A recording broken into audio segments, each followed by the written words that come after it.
It's time for the newspaper review. This is where Sally and I take a look at the stories making headlines around the world. We're going to begin with the Daily Telegraph. Now, it and many other papers around the world are leading with the fate of flight MH370. It says the focus is on the pilots, as it's suggested that the plane was crashed deliberately. It's also looking at the outrage of families who were told the news via text message.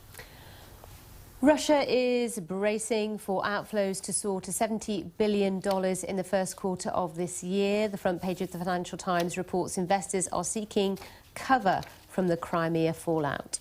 Another view on the costly consequences of Crimea is on the front of the Moscow Times. It reports the cost of providing Crimea entitlements and services, and that's becoming clearer, with Russia likely having to spend $1 billion to raise the pension system to get it up to par. China's president seems to be trying a light touch in his quest for new ties with the United States. According to the China Daily today, it says in its story of Xi Jinping's meeting with President Obama, which took place, of course, yesterday in The Hague. Ireland is set to bring in new rules to stop aggressive tax avoidance by multinationals. The Irish Times' front page highlights the rules to be introduced in September. And The Guardian reports on Europe's dependent generation. 48% of 18 to 30-year-olds in Europe still live with their mum and dad. Ouch. Joining us is Per Wimmer, CEO of Wimmer Financial. Good to have you with us, Per. Morning, Per. Just in the headlines there, we saw the chief executive of Malaysia Airlines offer his sympathy to the family, saying he absolutely cannot imagine what they're going through. On the front page of the Daily Telegraph, there's a text from Malaysia Airlines informing the families that the plane was likely lost, and they are outraged. They're outraged, but I think it's also because the reality is really setting in now because of the data that we've got from Inmarsat, who is cleverly located where the plane is likely to be, and therefore reality is setting in. It was always going to be inevitable that it was lost, but now we know pretty much for sure that that's the case. A lot of that data is being picked over in other papers as well. How exactly has this worked? Because Inmarsat has actually come to the fore of this, hasn't it? It has really. It's used some serious advanced computing modeling for the first time, so this is truly sort of groundbreaking, the work they've done. And they've used a little bit what's called the Doppler effect. So it's equivalent to if you're standing on the street and you're watching a police car passing by, the sound of the siren sounds different from when it's coming towards you as well as when it's leaving you. And you can then calculate basically the speed and the location depending on how it sounds. That's sort of how it works effectively. And by using that simple principle, they could exclude the northern route that the plane could have taken, and therefore conclude it must have gone south. And because there was one bleep an hour, they could effectively start to make a path for where it should be, and then the rest is calculating how much fuel is in the tank and how far could it potentially go. Of course, the operation continues, has just been suspended because of bad weather. Now, let's have a look at the Financial Times, the story that I've been looking at already this morning. Russia braced for $70 billion in outflows. That's in the first 3 months of this year, whereas that's more than the whole of last year in terms of capital outflows. Are you surprised, Per? I would imagine most aren't, are they? No, that's hardly any surprise. And let's just put the numbers into context. 70 billion is more outflows than the entire last year at 63 billion. So it's quite meaningful first quarter. But that's what happens when you start invading other countries. Investors pull out. What would have happened before would have been, let's say, Germany, which is the biggest direct investor in Russia. They would have kept the profit in Russia to expand to further growth. Now they're going to take, the German company is going to take the profits out because they're nervous about the outlook for the economy. What's the long-term impact of this? Because we keep discussing the impact of these sanctions. Most agree that at the moment they're not really having a big impact on President Putin, certainly in his thinking in terms of the crisis. But the long-term impact for the Russian economy, if this is not solved diplomatically in the near future? I don't think the sanctions are going to be having the most impact, because so far it's just been limited to very specific individuals and one Russian bank. I think what's going to have a more of a longer-term or medium-term impact is going to be investments, because the investor confidence has been hit very hard here.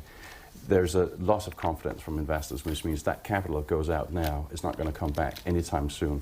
And that will have an impact on the Russian GDP. But again, that is the price of invading another country. Shall we dig into the detail, because this is what the Moscow Times is looking at when it comes to Crimea and what actually needs to be done to bring this area, this region, up to standards that match what's happening in Russia? In Crimea, about a third of the population living there are pensioners. So it's a fairly old population, if you like. And under the Ukrainian regime, they have not been supported that well. Russia plans to increase those levels of pension. They also plan to increase levels of salaries for teachers, etc. So it will cost to bring it a little bit up to speed. But it's hardly surprising, again, because Russia wants to come across as being the nice one, the nice newcomer who is helping this economy and the people there to feel good about the change of regime. It's interesting because, as well, it's taken a look at the impact of money inflow, actually. Although it's great on the surface, it could actually push up consumer prices. So this needs to be managed very carefully. Like any other influx of money into an economy, it's an artificial injection, but it's being done deliberately to make sure that there's continues to be full support for the Russian presence. Now, China Daily, a state-sponsored newspaper in China, looking at President Xi Jinping's visit to Europe. Key meeting yesterday, a key discussion going on between him and President Obama. And the article talks a lot about the fact they had a lot of small talk going on between the two. Do you think they're trying to convey President Xi as, you know, a sort of less formal leader? What do you think is going on here? What's going on is basically the US-Chinese relationship has been upgraded. And it's becoming much more warm in terms of personality. Michelle Obama was over there, had a great visit, was talking about her and the daughters, playing the ping pong, etc. So it's really sort of an upgraded relationship that we're seeing here. And the reason for that is that the two largest economies in the world are really so interdependent. The Chinese need the American economy for their exports, and the Americans need the Chinese cash to support their treasuries. To keep the cost of capital. And it was important they got a warmer relationship because things haven't been that easy between the two, have they, by any means? Historically, we've had a lot of human rights. There wasn't any talk about human rights in the meetings in The Hague yesterday. We're trying to be good friends.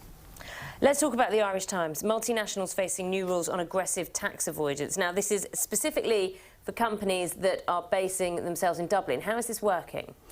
So Ireland has a very favourable tax regime, and international and multinational companies have figured that one out, so therefore they've based their European headquarters there, and they're trying to put as much profit through Ireland because it's cheaper tax, and also trying to charge a royalty through offshore companies in order to basically reduce their tax burden.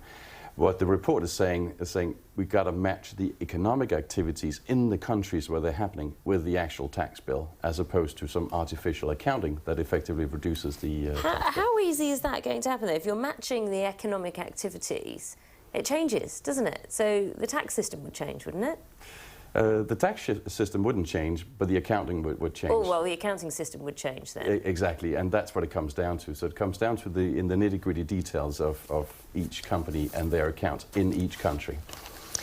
Not easy. Devil's in the detail there, and accountants are going to be busy. The Guardian, Europe's dependent generation stuck with mum and dad. This is a discussion about 18 to 30-year-olds finding it very difficult to leave home. We kind of know about this, don't we? But it's not getting any better, is it? The situation's getting worse. It is getting worse, but I think that perhaps most surprisingly is that it's across Europe. It's not just the southern part of Europe, because you could have figured that, you know, Spain, for instance, with 50% youth unemployment, you can imagine that it makes sense to stay home with mum and dad because you can't afford to be independent. But it's prevalent here in the UK as well. It has been for some time. It's northern Europe as well. It's in Denmark, where I'm from. I presume you left home. Have you? I left home when I was 17. Never went back. Never went back. It's also, I suppose the other thing is that it looks as well as that there's a myth that living with children and parents in a multi-generational household was all happy clappy. But instead, actually, people are quite... I think we're all very well aware it's not happy clappy, aren't we? People are saying it's not miserable. Well, you never know. There may be the odd family out there that could get on multi-generationally. I'm sure there's many. It's just when you're all under the same roof, it's tricky. Not easy. It is tricky. It's not always tricky. easy. Per, it's a pleasure having you with us. Thanks very much, Per Wimmer there. Sally and I will see you at the top of the hour. See you soon. Bye-bye.